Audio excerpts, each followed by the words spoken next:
Hello everyone and welcome back to another episode of The Damage Report here under lockdown. To those of you who are watching live, we apologize for the late start. Obviously, a personal medical emergency that needed to be dealt with. Nothing to do with the pandemic or anything like that. I don't want to make people think, but things are looking better, and we're gonna see what happens. But on this belated show, very excited to welcome back to the show once again, Adrienne Lawrence. How's it going? Hi, it's good. How are you doing? I'm good. Very excited to have you here. Many of our audience probably already knows, but you're the author of, I went to the wrong one, Staying in the Game, the Playbook for Beating Workplace Sexual Harassment. And Adrienne, I can't really think of a more appropriate show for you to be on for that particular topic. I agree about that. I'm like, well, hey, we know it goes on every day, but is it blowing up to the extent it is now?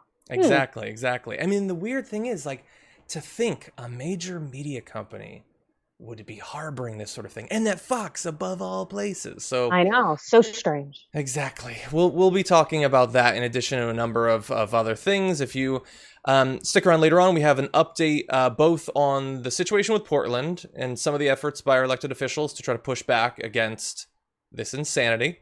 We also have AOC being accosted by a Republican lawmaker. An update to the Judge Salas story. It's a dark, again. Very glad to have Adrienne on to give her commentary on that story. And more as well. But before we get into that, and please like the stream and share it, and you can send in comments. And all of that. We're going to start off...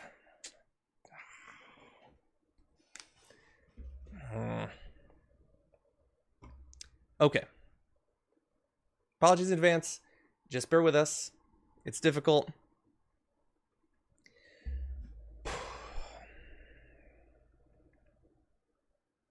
Wow, I didn't expect it to hit me this hard.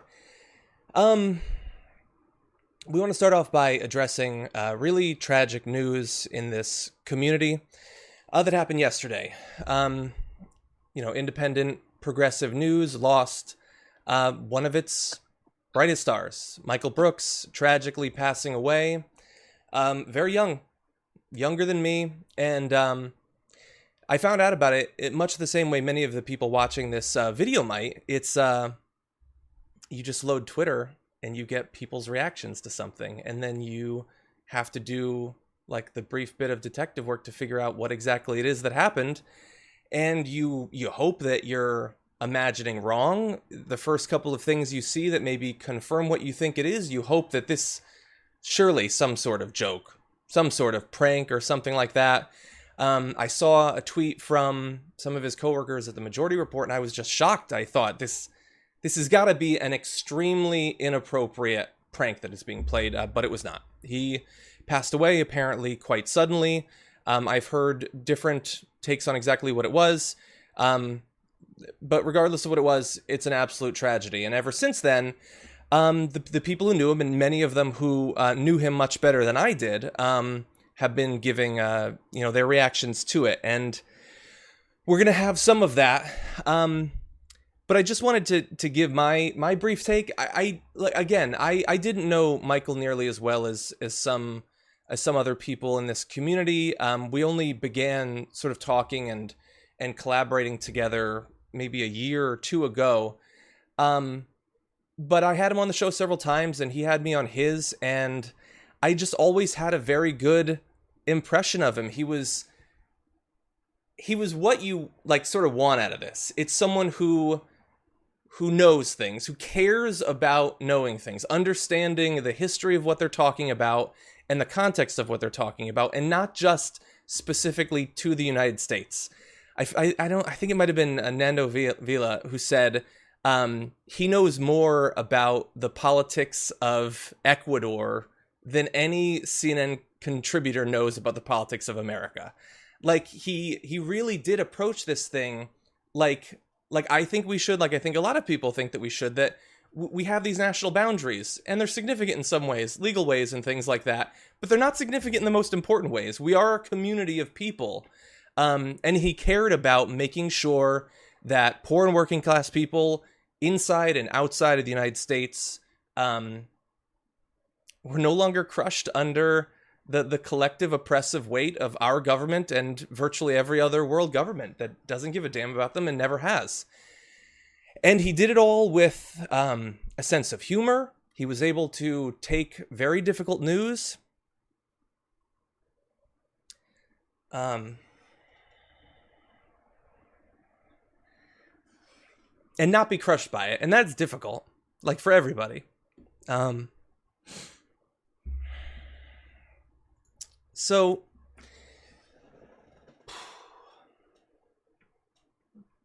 I apologize.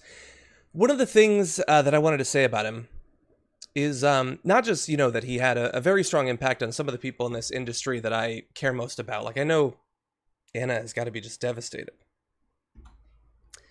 But being in this industry, like whatever this is, independent, leftist media, the YouTube thing, podcasts, whatever, there's a lot of people who have gotten into this over the years as it's become this bigger thing. And that is great and very important, and I hope that there's far more.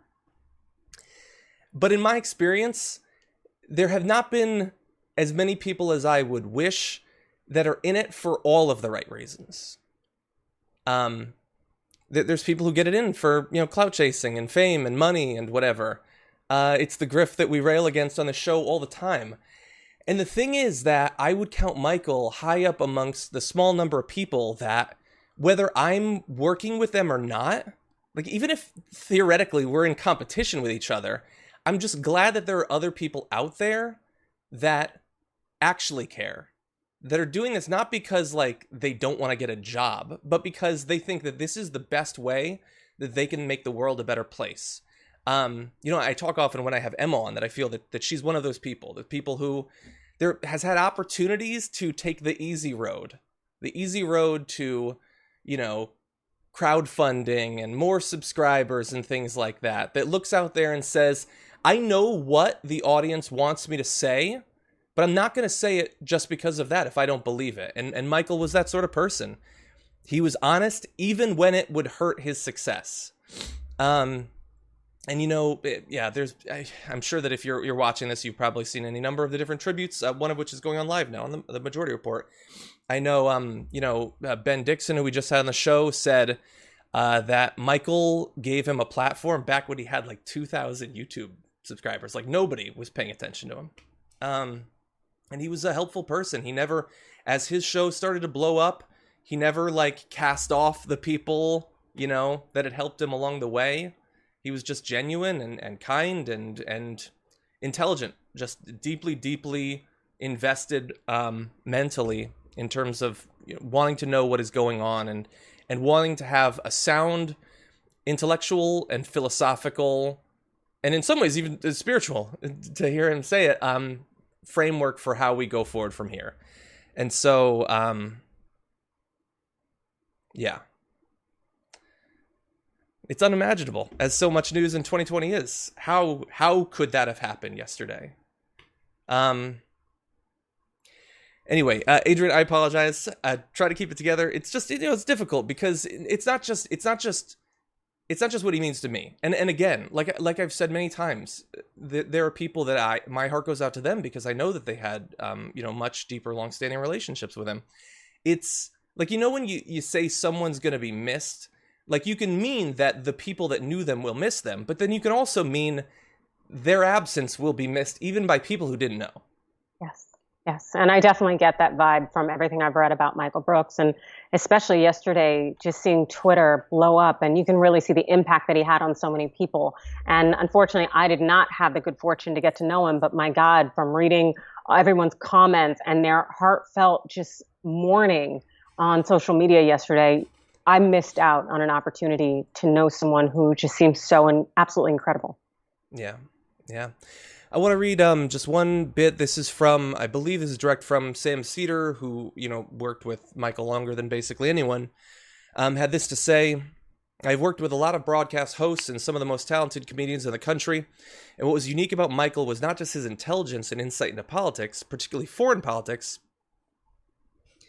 but his ability to do genuinely brilliant political comedy. I need less than one hand to count how many people I've come across who who had Michael's skill in crafting a funny impression or character that was not only a vehicle for political satire, but satirical in its essence. It was an amazing and genuinely unique talent that made coming into work each day for me fun. And so, feel terrible for everyone, that worked with him at Majority Report and the, expanded network around that. It's a massive loss that nobody could have seen coming.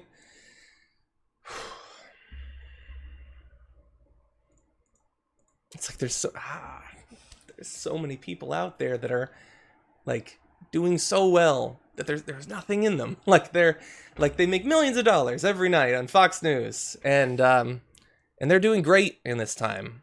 And yeah. Anyway, he's going to be missed in all of the senses that we talked about. We're going to talk now about some of the accusations that have been laid out against multiple hosts at Fox News, but I want you to bear in mind as we go forward with this story that this clip contains content that some may find distressing or disturbing, including graphic references to sexual abuse, assault, and violence. We are not going to be reading the entirety of the claims. They're all available, and they're about as dark as anything I've ever read in this area. But what you should understand is that Fox News fired Ed Henry. This is news that we reported on some time ago. One of the network's most prominent anchors, and one of the ones that they had pitched as sort of the up-and-coming newsman of Fox, after the network investigated a former employee's accusation of sexual misconduct against him. On Monday, just yesterday, the former employee sued Mr. Henry and Fox News, describing a history of workplace harassment and a relationship with the anchor that she said it included violent sex and rape. The woman, Jennifer Eckhart, a former associate producer at Fox Business, said that Mr. Henry had coerced her into a sexual relationship by promising to advance her career. That is one plaintiff. You also have Kathy Aru, a frequent guest on Fox News programs, alleged in the lawsuit that Mr. Henry had harassed her as well by sending sexually explicit messages. She also described exchanges with other Fox News stars, including the anchors Tucker Carlson, Sean Hannity, and Howard Kurtz. So some of the biggest names at the network. And she said that she called those inappropriate and sexually charged. So we're going to focus here on Ed Henry. Adrienne, I know that you basically have the expertise that few others do in this sort of environment and fighting back against it. As you saw these charges roll out and found out more about what she alleges happened, how did you react? Well, it's extremely unfortunate, and it's very upsetting, but at the same time, it's not shocking at all. It's like Fox News has been sued multiple times for sexual harassment as well as race discrimination. Also, this is also the kind of environment that would cater to sexual harassment, as in it's predominantly white and male, and the way the power structures are set up, women have very few just access to resources. And so they need men as gatekeepers to get through, and these men are exploiting their positions of power. Yeah, and the thing is, Fox News has already had sort of rounds of this happening before, of us learning more. I mean, they've made Oscar-nominated movies based off of the experience there. And so, yeah, the idea that they're fighting back, and Ed Henry is fighting back, saying, I'm going to fight this with every fiber of my being. It's totally consensual and all of that. I love how they always say it's consensual. And it's funny, too, because a lot of people, at least I had an exchange this weekend on Twitter where someone had brought up something about a falsified rape allegation. And people always seem to forget that rape allegations are falsified in only 2 to 3% of cases. So, if we're looking at numbers and statistics, you can probably say, hey, she's telling the truth. And so also we have to consider that Fox News fired Ed Henry, a month ago in June, because they said they had just investigated some sexual harassment allegations against him. So Ed Henry really has a hill to climb in this situation. Yeah. And let's just talk common sense. Yeah. If you're this woman and the biggest stars at that network, the biggest stars in the network that is the biggest network for all of right-wing media, propositions you explicitly, graphically, perhaps violently, what happens to you if you don't go along with that? In terms of common sense. We can't say for sure, but what would you imagine? oh, you're going to suffer retaliation. They're going to cut you out of their shows, opportunities. All of a sudden, you're no longer needed and they let you go from the company. Like this happens everywhere all the time. And it's complete and totally a consequence of turning down and rejecting sexual harassment or standing up for yourself. Exactly. 100%. It would be so obvious to her and obvious to him too. And that's why they feel that they can do it without any threat of retaliation. Now, thankfully, we have, thanks to the Me Too movement and affiliated movements, we do have some actual consequences. Not for nearly enough of them, and not nearly consequential enough. But now they're starting to be taught, I hope, that just because you use the threat of effectively ending someone's career to get them to do something, that doesn't mean consent the way that you think it does at all. And you know that. That's what you're relying on to do this. And that's the thing. She is alleging that the violent rape was perpetuated by Ed Henry, and she's explained the evidence that she has for that and all of that. I'm not going to go into detail into that. But she's been very clear about that. Mm-hmm. And like, he's the only one that abused her. It is an environment where the male talent there feels like the women that are brought in to be commentators or perhaps even co-hosts and things like that, like we know what they see those people as, and it's they see them as fresh meat. Oh, absolutely. They're fresh meat. They're targeted and they're exploited for the fact that if you reject them in some way or stand up for yourself, you won't not only not work at Fox News, but you probably will never work in this industry in its entirety. Mm-hmm. So you essentially lose your ability to make an income, your economic independence. So I actually have no concerns with these women waiting the time that they did to come forward, because you have to put it all on the line in order to get some semblance of justice.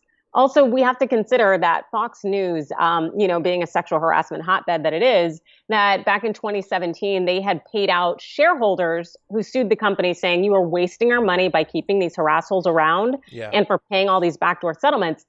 So Fox News had to shell out $90 million to shareholders to fix that. But the thing we need to pay attention to is the fact that Fox News' insurance company pays that money. Fox News doesn't pay a thing. And all these legal fees, those are covered by insurance. They're also tax deductible to a certain extent. So essentially, Fox News isn't feeling any consequences, nor will they, until their viewers pull out and their advertisers. But their viewers like the propaganda, they like misogyny, they like racism. So this is really par for course for them. It's just a question of, do the advertisers like it? Exactly. Yeah. Yeah. And at least up until the period of time that, Bombshell delved into, it wasn't like the management side just tolerated it. The management side participated in it. It was both the on air and off air sides of Fox News that were doing this. And if you are an up and coming woman on the right, a journalist, a legal expert, a commentator on a variety of different topics, what are you supposed to do? Like, in a very real sense, if you don't make it on Fox News, what happens to you? And they're making it, at least up until recently, very explicitly that is what you will be valued for. And if you make a stink about it, that will probably end your career. I saw the comments after Ed Henry's thing saying he's going to defend himself.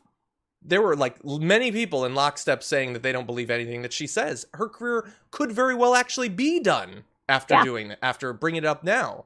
And we know there have been other women at Fox News that have filed lawsuits that are still gone.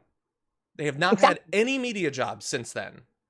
Yep. And Britt McHenry has sued Fox News, and her lawsuit, to my knowledge, is still pending for sexual harassment against her co-host. And it's like Fox News just racks up these sexual harassment lawsuits, and then their insurers end up paying some amount for it. But, this is just a cultural problem in its entirety. And unfortunately, the people who suffer the consequences the most are these women who speak up and the women who also remain silent, because their careers are over. Their mental health, yeah, right. Do you think they can enter an office environment and truly be a contributing, productive member without freaking out and feeling triggered? Yeah. It's like you're just not normal after that. And so these are individuals in our society. These are people, and they are being messed up and wrecked by the beast every day, and no one does a thing about it. Yeah. Yeah, and even, like, hopefully this is such a ridiculous, dark world. Hopefully many of the women who are not preyed upon directly in the same way that these two women and a number of others in the past have made clear, at least in the environment inside of Fox News.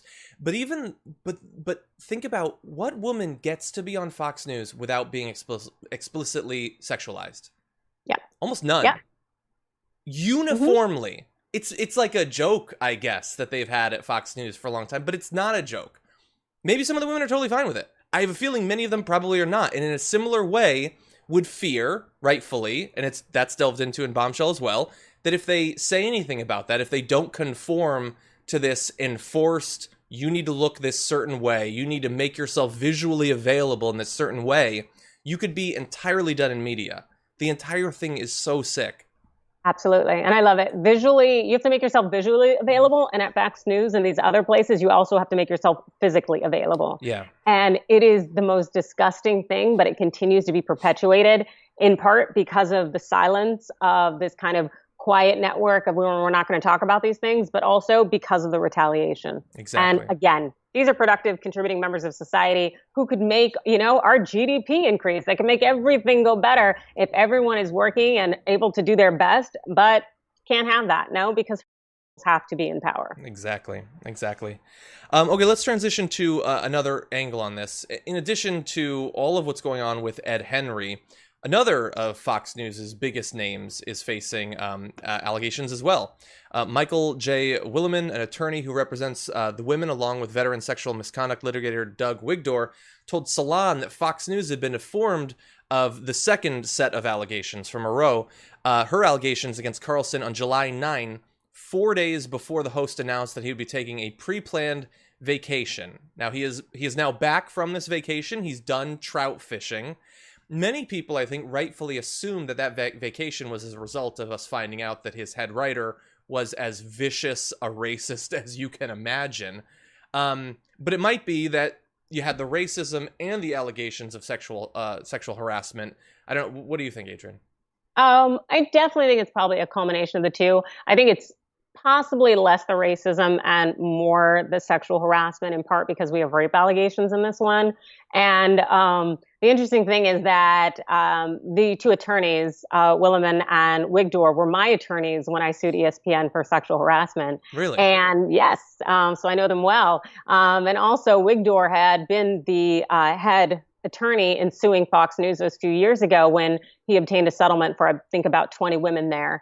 And so that's just to say Wigdor and co, they know sexual harassment very well, and they also know Fox News very well. So I think Fox is a little bit scared, but you know what? I think that they're probably not necessarily as scared of the lawsuit as they are of a potential another shareholder lawsuit, because, shareholders could end up mandating, hey, you need to clean out your board, you need to do all sorts of things, because the shareholders were not happy last time. Yeah, exactly. And I wonder, like, having all of this come at the same time, and in particular, this second set of allegations that is against both Tucker Carlson and Sean Hannity. So those the two biggest names.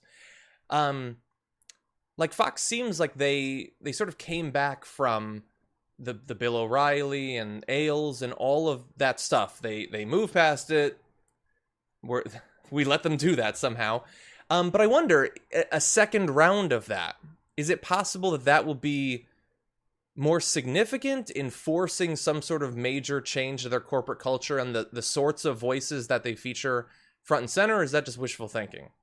You know what? Fox had the opportunity because, as these women allege, they knew about these allegations against all of these men back in 2017 when they had to do this full internal investigation. And so everybody knew, and they've known forever, which is always how it works when it comes to workplace sexual harassment. It's just Fox opted not to do anything about it because, seldom do these companies do anything about it until we as members of the public find out about it. And so now Fox is in a position where it's decided to fight, in part because it doesn't really have that many big names left. Because since they lost so many already to sexual harassment. So it's going to try to hold on to them for just a little bit longer while it continues to make money off of them. But then also, who knows how long Carlson could end up staying at the network if they don't settle this lawsuit and they end up having to go through depositions, a trial, and whatnot. Yeah. And I know that obviously we're focusing on the most recent news, which is the sexual harassment allegations, which maybe at some point more specifics will come out. This is the extent of the knowledge I have about it right now. But again, maybe I'm being naive. I don't know, Adrienne, but last 2 Fridays ago, we found out that his head writer had been posting for literally years the most explicitly racist things that one can or should be able to imagine. Wrote the scripts that he read. That's the show. Tucker Carlson doesn't do opining and things like that. He reads carefully constructed scripts designed to advance a particular agenda. Longtime viewers know what that agenda is. And so they fired the guy, and he went trout fishing for a few days, and now he's back. And he addressed it for 1 minute and 12 seconds, I think. It said it had nothing to do with the show, didn't affect the show in any way. That seems unacceptable to me, but he's just moving on. What do you think? Is there any chance of, he's not going to get fired, right? They would never do that. Oh, no, God, no. I think a lot of people don't realize how insidious sexism is as compared to racism, because our society will ban you and treat you horribly if you're a racist. It's generally why white people freak out when they're called a racist, as opposed to, hey, maybe I should look at my behavior and see what happens. But, so our society doesn't really handle that very well. But when it comes to sexism, yeah, honestly, it's kind of part of our doing business. And it's okay that it be explicit. And I think that's just very much a difference between racism and sexism. So I think he actually had to go away because of the racism. Yeah. But the sexism, it's like, yeah, this is kind of what we do. And it's also what his followers kind of enjoy. Exactly. Yeah, maybe. Best case scenario when Laura Ingraham or Tucker Carlson has said something on the edge of too racist even for Fox, some sponsors will leave. And then maybe creep back a couple months ago, or maybe they're gone forever. Fox News doesn't seem to care because it's not like they have Tucker Carlson on just for the ad revenue he brings in. But it's like, how can we have an environment where they wouldn't fire him for having a racist around or for having sexually harassed someone? Because his base if he was to just start using racial slurs on air, a significant portion of his base would love him more as a result of that. They want to treat women in this incredibly misogynistic way. They pine for a time where that was the default, explicit default, with no challenge, no chance of any justice or anything like that. And so he gets caught, he gives his little apology for a minute. Not even an apology, he literally never said sorry. And in fact made the racist writer out to be the victim in all of this. And that's the biggest, his show's the biggest. In all of political news, his show's the big one. And the standards that he's held to are buried deep below ground. Oh, absolutely. And also with November coming up, they can't. Yeah, right. Trump would be all over that. They need someone to continue to peddle their, dog whistles and their propaganda. And especially, this anti-woman push, it's been getting a lot heavier and a lot more forceful. And so this is really par for course. If anything, I wouldn't be surprised if Tuck got a pat on the back. Maybe. Yeah. They're gonna carefully do that behind the scenes, I would imagine. But yeah. We have been, I hope, uniformly horrified by some of the footage coming out of Portland of Trump's secret law enforcement military force that's been put together from a number of different agencies, including Border Patrol, and has been sent into Portland to protect monuments, which translates into gas and beat people, and sometimes stuff them into rented vans and drive off and threaten anyone that if you follow them, you'll suffer. And so we've been talking about that, and thankfully our elected officials are starting to push back. AOC has acknowledged how troubling all this is, saying the United States of America should not have secret police. But in addition, she, as well as D.C. Delegate Eleanor Holmes Norton, will be introducing legislation this week that would require federal law enforcement officials to clearly identify themselves. It would require on-duty federal agents to display not just the name of their agency, but also the individual agent's last name and identification number. Because up until now, a group of guys in camo can run up, grab someone, and stuff them in a van. You have no name, you have no agency, you have no phone number. Hopefully, you find them eventually. But that's been pretty much it. And that's really not what America is supposed to be like. I would say that getting them to identify themselves is the ground floor of this thing, and hopefully there will be more coming. But Adrienne, what do you think? No, it's kind of mystifying that we live in a society where law enforcement doesn't feel like it needs to identify itself. And so how am I going to distinguish between, someone who's authorized by the state to capture me and a random kidnapper? I don't think this is a huge ask unless you're operating undercover. You should not be, kind of operating under the cover of night and snatching people off the street. Exactly. And we've seen it in Portland.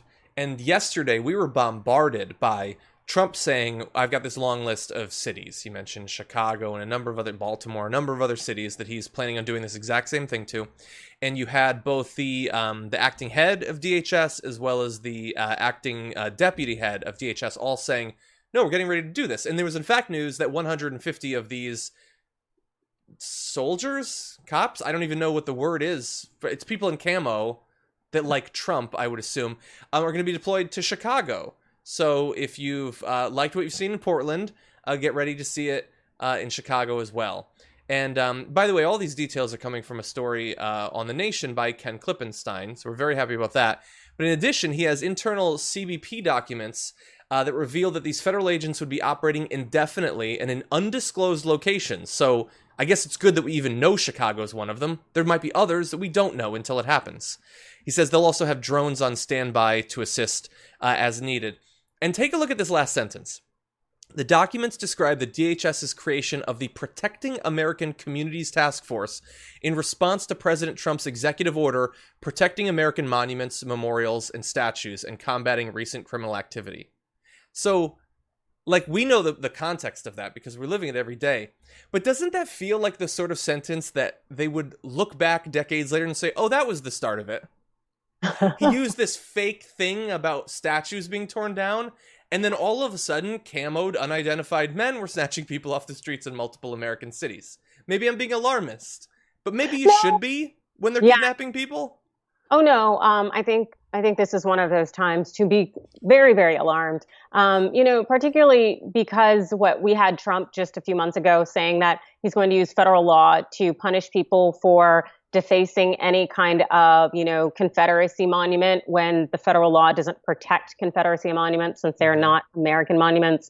And it's like, so how much are these undetectable kind of law enforcement authorities going to be claiming to enforce laws that don't actually apply, as opposed to actually doing their job, which is why they should not be afraid to identify themselves? There's just a lot of concern here, and it very much feels like we're entering this crazy, mad fascist state of chaos. If not, we're in it. Yeah, and what law were they enforcing? You saw the video of the Navy vet with the guy just takes his baton in two hands and starts. The guy was just standing there. And I mean, yes, okay, we've seen a billion videos like that over the past few months, but do any of the camoed people think, this is what I signed up for? I am defending the Constitution right now. As we gas this guy who's not even moving. No. The only thing that makes me feel this is going to be dark. So the possibility is that, no, he's not waiting for re-election. He's getting the new camo shirts active and he's sending them out, and it's everything that we fear it will become.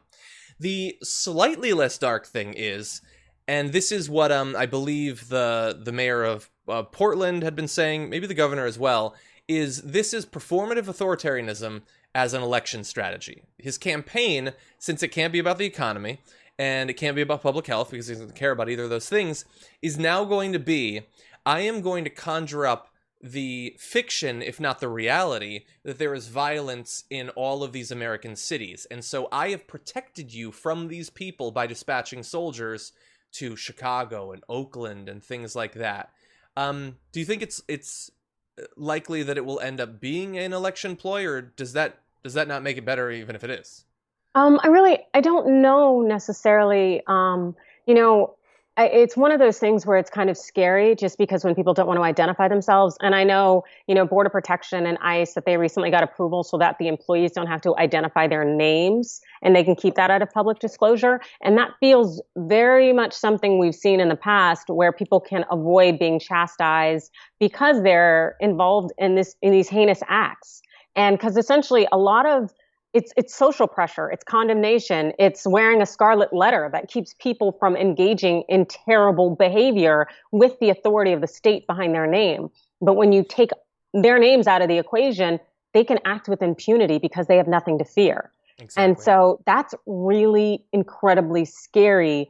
And I don't know if he's setting this up so that even if he does lose in November, that he won't be leaving the White House because he's essentially built an army of horrible people. Exactly. Yeah, and while he's doing it, by the way, his the media arm of his re-election campaign at Fox has been spending the past couple of months painting every one of those protesters that you see being beat in the videos as literal terrorists, using the terminology of they are all terrorists. Those pregnant moms getting gassed, those are terrorists.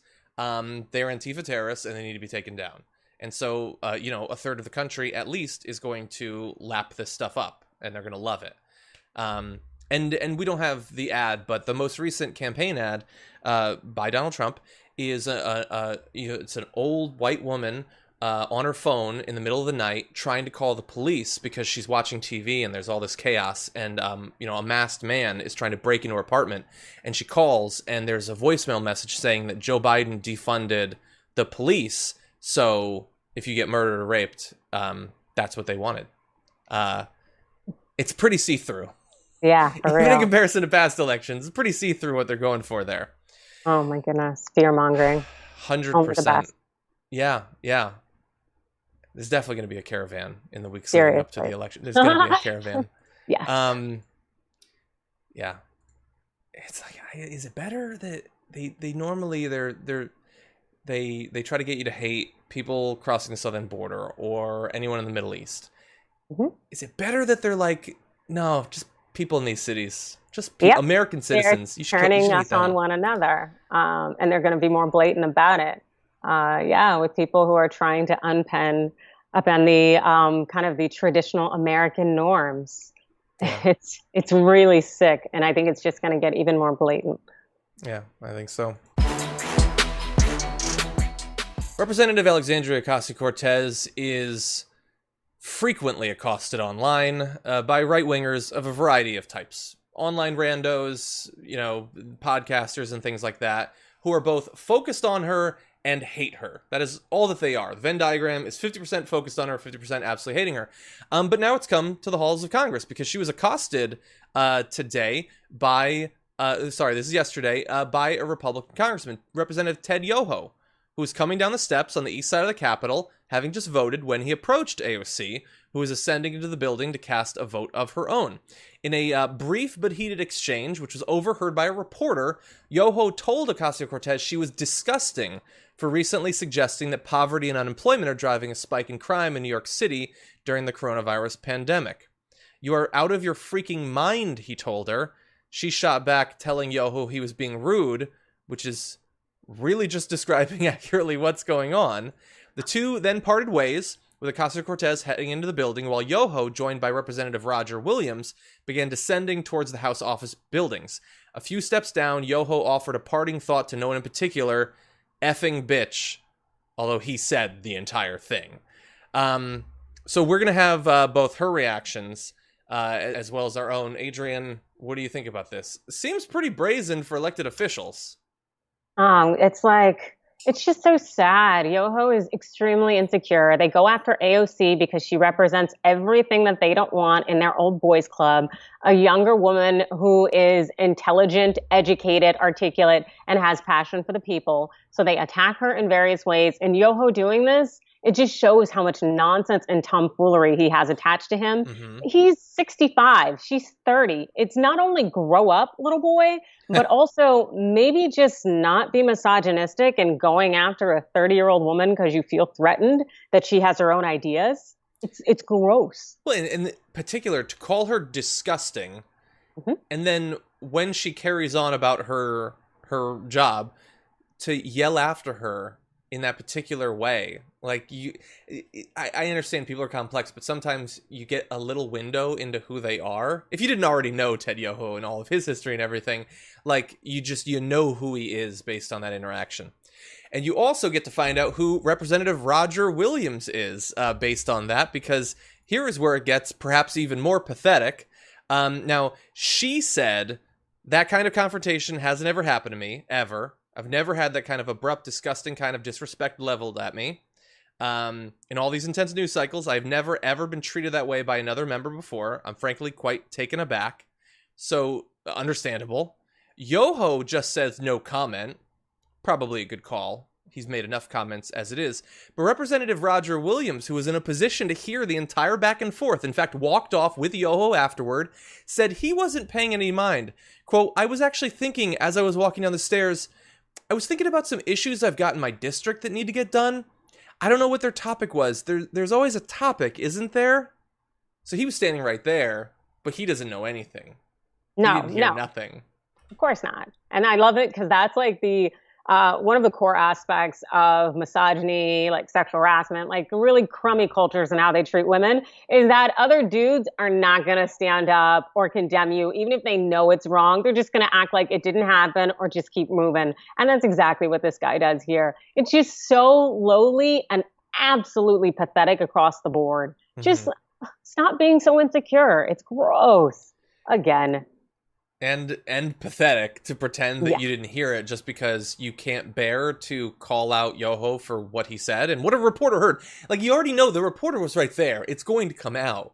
Just don't be so pathetic. But she points it out. AOC tweeted, "Gotta love Republican courage from Representative Roger Williams. When he undeniably sees another man engaged in virulent harassment of a young woman, just pretend you never saw it in the most cartoonish manner possible and keep pushing." He's lying, by the way. He joined in with Yoho. What's wild to me is why you would blatantly lie to a reporter who saw this exchange. You were yelling at me too, she said, about, quote, throwing urine. Now, you're probably wondering what that means. I don't know.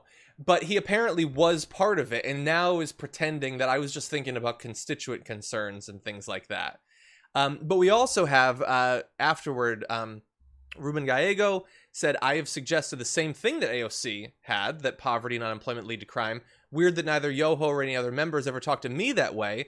Representative Dean Phillips also said, like AOC, I believe poverty to be a root cause of crime. Wonder why Representative Yoho hasn't accosted me on the Capitol steps with the same sentiment. Hashtag shameful.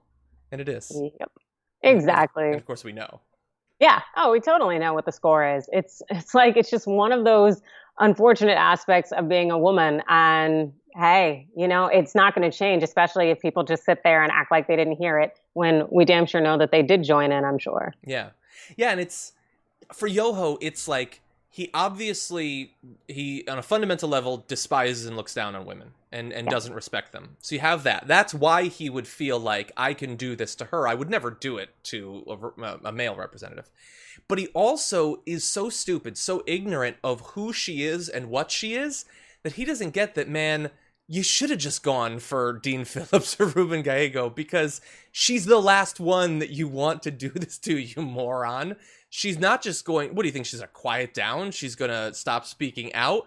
No, she's going to lash out at you with the social media fury of a tornado of daggers. Like, and he looks like a joke coming out of this because he's a stupid, ignorant misogynist who doesn't understand the world that we live in. Exactly. And also, it's like not the best time for Florida right now, as their leadership isn't really doing the best thing. So it's like, way to be Florida, man, Yoho. You're really winning on this one. Yeah. And especially, since New York is looking pretty strong. Yeah, that's true. Yeah, you know, you're 100% right. Like, from the very beginning, Matt Gaetz, you know, he was like joking around with his gas mask, and Texas, which is being incredibly hard hit. You got Ted Cruz is like trying to pick little petty social media fights with people, like he doesn't get that his state is on fire. None of them do. They don't feel any responsibility to the people that regrettably voted them into office. Yep. And I really, really hope that they are no longer in office, because we can't have leadership like this. Like, all of this loss that's going on America doesn't have time for misogyny and racism because we are all going to go under if this ship is sinking. Yeah. And these people who are supposed to be at the helm, they don't seem to get that. They want us to stroke their ego and for them to act up like this when, hey, it's not good for any of us. Yeah.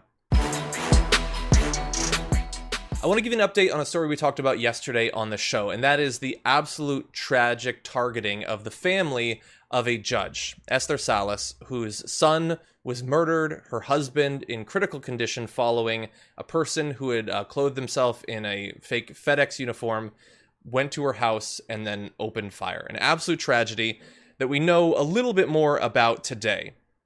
Federal authorities said, following yesterday's broadcast, that Den Hollander is suspected of shooting the husband and son of U.S. District Judge Esther Salas at her North Brunswick, New Jersey home. Two law enforcement sources told CNN that the suspect died of what is believed to be a self-inflicted gunshot wound. And since then, we have found out quite a bit more about this individual. He had argued one case before Salas, a lawsuit where he represented a woman and her daughter as they sought to register for the military's selective service.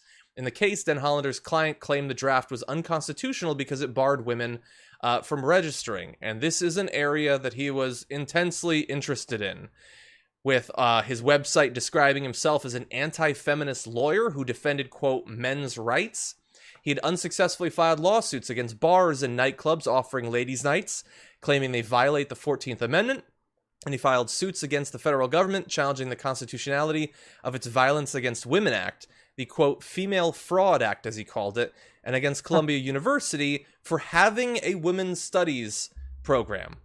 I don't know how much further we want to go into his particular writing, but they are expansive and as dark as you would imagine based on that introduction. Yeah. And it's unfortunate, again.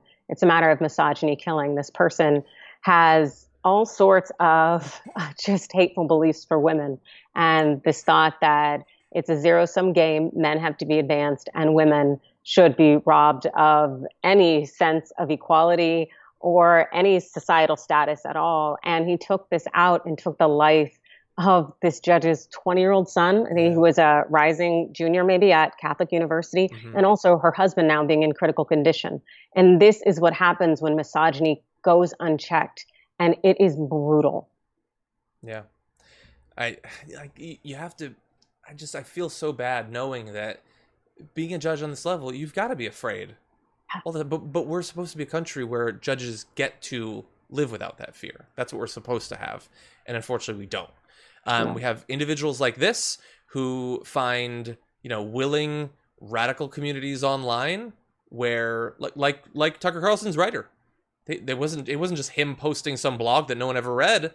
No, he goes online to find other people like this, and they just prod each other into ever more radical, hateful views towards a group. It might be racial groups on the case of the writer, although he was a vicious misogynist as well.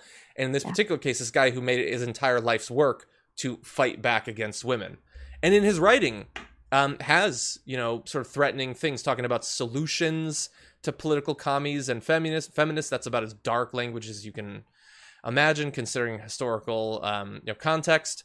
He says things begin to change when individual men start taking out those specific persons responsible for destroying their lives before committing suicide.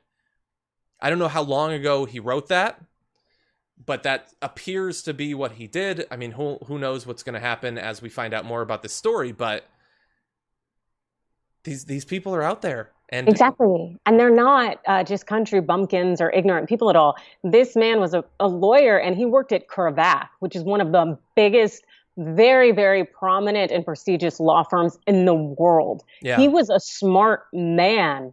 Like, he was actually, I shouldn't say smart, I should say educated man. He also had very, very hateful beliefs and views. These people are among us. They're brothers, sisters, fathers. They walk among us. Exactly. Yeah. Yeah.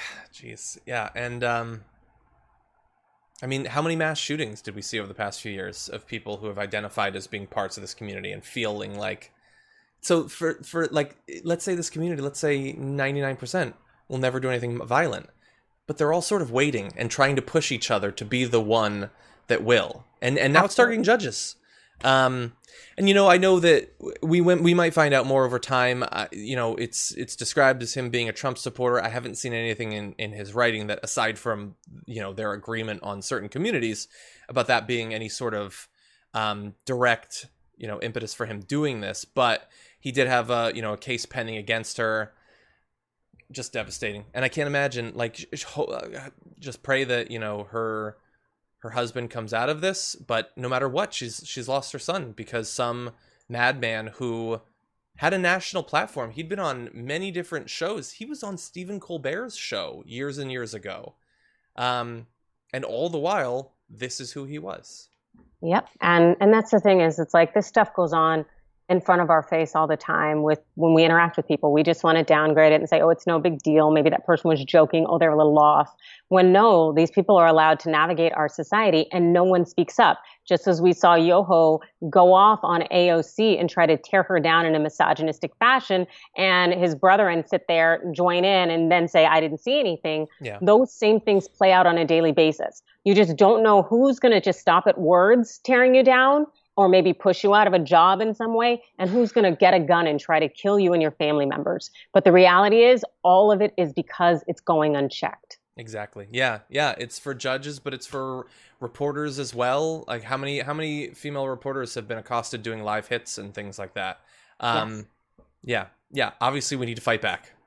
Adrienne, thank you so much for joining us. Obviously, you have a different sort of show today.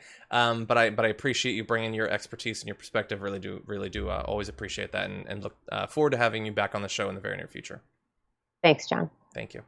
Have a good one.